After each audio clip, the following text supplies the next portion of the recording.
আমাদের জীবনে ইচ্ছে বা প্রাপ্তির কোনো শেষ নেই। কারো ইচ্ছে একটু বেশি টাকা পয়সার, তো কারো ইচ্ছে একটু ভালো করে বাঁচার। এই ইচ্ছে ও প্রাপ্তির বেড়াজালে আমরা সর্বদা আটকে থাকি। কি বা কি বা আর করা দুনিয়াটাই এমন। মানুষ একটা ইচ্ছে পূরণ করলে আরেকটা ইচ্ছে এসে তার মনে নাড়া দেয়। আর এভাবেই ঘূর্ণায়মান আমাদের জীবন। জীবনে ইচ্ছে প্রাপ্তির বেড়াজাল থেকে আমরা জানি না কখন বের হতে পারবো। একটা পূরণ করলে তো আরেকটা এসে দাঁড়ায়।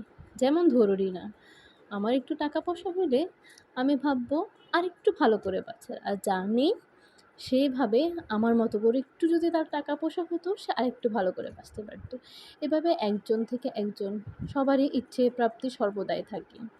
ইচ্ছে প্রাপ্তির বেড়াজাল থেকে আমরা কখনোই বের হতে পারবো না। বের হতে পারবো তখনই যখন এই দুনিয়া থেকে মায়া ত্যাগ করে চলে যাব। কখন যে কার ইচ্ছে কখন এসে তার মনে নাড়া দেয় তা আমরা কেউ জানি না।